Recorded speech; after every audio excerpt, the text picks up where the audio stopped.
Good morning, church family. We're back for our series on the Gospels. And in the previous weeks, we've talked about what the Gospels are and how they're complementary, not contradictory, right? Even though they choose to include different stories and teachings of Jesus, they don't disagree with each other. They're just giving us together the full picture of who Jesus is. So we talked about Matthew, we talked about Mark, and today we're going to talk about Luke, the Gospel of Luke. Now, who was Luke? Is he mentioned elsewhere in our Bible? He actually is. When Paul wrote the letter of Colossians, he has at the end of the letter a part where he's giving greetings. He's listing people who say hello, basically. And Luke is included in that. In Colossians chapter 4, Luke, the beloved physician, greets you, as does Demas. So Luke was a companion of Paul.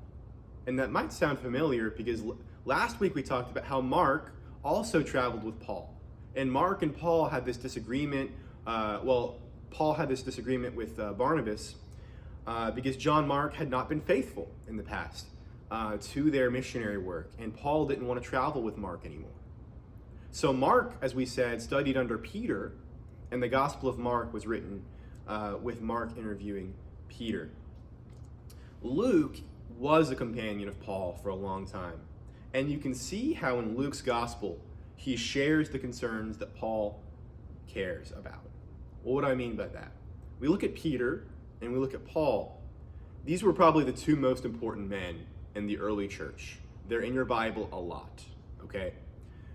Peter was primarily the apostle, the messenger to the Jews, the people who were of the old covenant, and he was ministering for a long time in Jerusalem to help start the early church in Jerusalem and help bless and minister to the Jews there. Paul saw himself as an apostle to the nations, which is that Jesus Christ is Lord of the Jewish people, but he's also Lord of every other people on earth. Paul was traveling north to modern-day Turkey, later to Greece, even later in his life to Rome. Some people even think he might have gone all the way to Spain in his lifetime. Paul's concern was about, yes, Jesus is Lord over the Jews, but he's Lord over everyone else too, and we need to plant churches elsewhere. And you can see that in Luke's gospel. Luke studied under Paul. Luke was probably the only one of our four gospel writers to not be Jewish. He was probably a Gentile. And so Luke's gospel is really written primarily to non-Jewish readers. It's kind of the opposite of Matthew, and even Mark and John generally assume that someone would be familiar with the stories of what we call the Old Testament. Luke is very interested in giving the gospel to this new people, and many of his readers might not be familiar with the Old Testament, with how God has worked in the past. And obviously as Christians, we don't just throw the Old Testament in the trash. We believe that Jesus has fulfilled the Old Testament. We believe that things that were a seed in the Old Testament are now blooming into beautiful flowers in the New Testament. So Luke has a concern for the nations. And you can see this as he tells his stories. For example, when Luke tells the Christmas story, he mentions things that would be very familiar to citizens of the broader Roman Empire. He mentions who the emperor is at that time. He mentions, the census that we all know about as citizens of the broad Roman Empire, which covered most of the Mediterranean world. Luke is mentioning things that are beyond just the Jewish scope of the world. So we understand Luke as the companion of Paul, who was writing to the nations, and as Paul travels to the nations, perhaps he even takes this gospel with him. Or perhaps an early version of it, we might say. These stories he takes with him. And Luke was noticing, Luke was doing interviews, and he was taking with him these stories of Jesus, and he does more interviews to nail down the story. So Luke was probably written to the nations. Now, if we turn to Luke chapter 1, verse 1, the very beginning, I'm going to show it to you. There's this really interesting verse. So this is the very beginning of the Gospel of Luke. Inasmuch as have been undertaken to compile a narrative of the things that have been accomplished among us, just as those who from the beginning were eyewitnesses and ministers of the word have delivered them to us.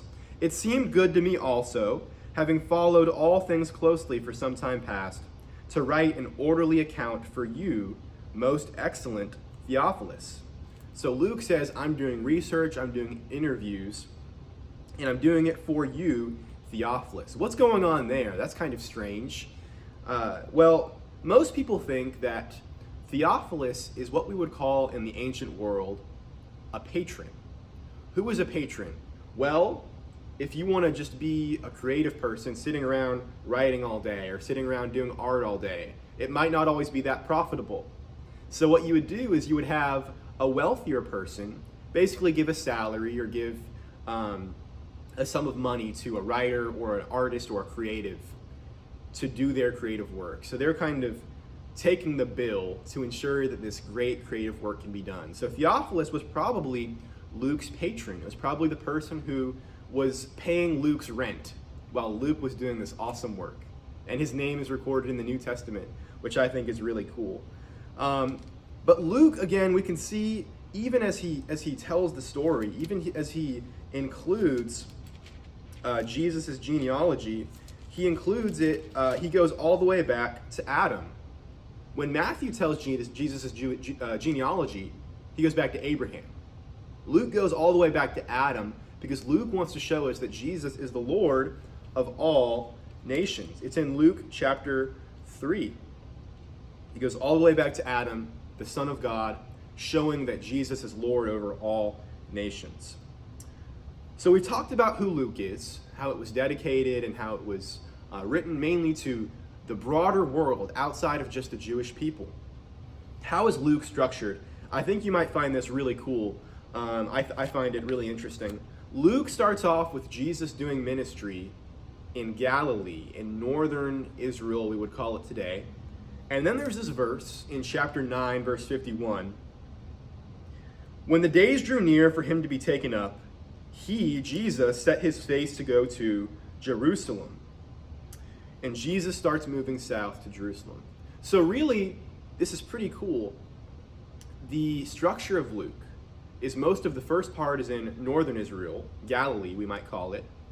Then there's the road. And there's about 10 chapters where Jesus is ministering on the road to Jerusalem. He's teaching. He's including lots of miracles that a lot of the other gospel writers don't include. And Luke is telling the story of Jesus on the road to Jerusalem. And then we have Holy Week, we have the crucifixion, the resurrection. And then another important part of this that we haven't talked about yet is that Luke probably wrote 2 books in your New Testament. Not just the Gospel of Luke, he also wrote the Acts of the Apostles, which is the 5th book in your New Testament. Your New Testament goes Matthew, Mark, Luke, John, Acts. And what is Acts? It's basically like the sequel to the Gospel of Luke. So we're not going to talk about that whole book today, but what I do want you to know is that Acts is very much Luke Part 2, written by the same author. And the structures of these 2 books are kind of like opposite. The structure of Luke is very much like it starts far away from Jerusalem, and then Jesus travels to Jerusalem, and then we have Holy Week here. And the structure of Acts is the exact opposite. The early church starts in Jerusalem and then works its way outward and outward and outward, further away. So the structure of Luke is moving closer to Jerusalem, and the structure of Acts is moving away from Jerusalem. It's really cool, the parallel there. It's awesome. So what is Luke's goal? Luke's goal is to have a clear summary of the life and person and teachings of Jesus to the broader world outside of Jewish culture. What are some things that Luke uniquely contains? I want to talk about 2 important things that Luke contains that others don't put emphasis on. For one thing, we have the problem of, as we said, Jesus is the fulfillment of the Old Testament. How do you tell people who Jesus is who are not familiar with the Old Testament? If you were a missionary in Greece, these people might not be familiar with Moses in the desert wandering with Israel for 40 years. They might not be familiar with the stories of King David. So how are they going to see Jesus as the fulfillment of those things? Well, you can tell people who Jesus is through his parables. Luke loves Jesus' parables, and he includes them more than any other gospel writer.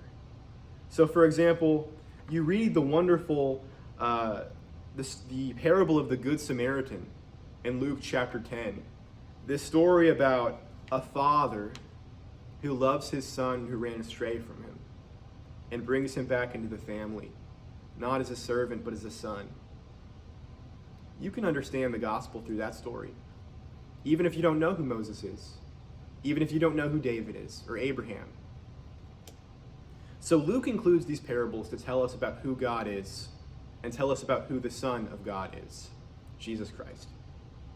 So these parables are helpful for us knowing God, and they open the door to knowing God, even for people who didn't know the Old Testament. These are beautiful stories of forgiveness and love, stories of judgment for those who are faithless, that tell us what God expects from us and what his character is. Another thing that Luke really points emphasis on is how Jesus' ministry really blesses the poor, the lowly, those with no social status, those who are not doing well. Jesus' ministry reaches those people, and they're rocked, and they're gifted with faith oftentimes. So Luke includes, during the Christmas story, we love the Christmas story, who doesn't? Luke is the one who includes how the angels appeared to the shepherds. Shepherds were poor country boys. They weren't wealthy, they weren't important. Jesus includes stories like a blind beggar being healed in chapter 19. He shows how these people have, we might say, we can see how God cares for them. Even if no one else cares for them, God cares for them. And Jesus' ministry reaches these people effectively. Luke has a special care for that. So what does Luke tell us that Jesus is? He tells us that Jesus is the Son of God, a great healer, and a Savior for all nations, not just the Jews. So I think that you should read the Gospel of Luke. Thank you. I hope you have a great week.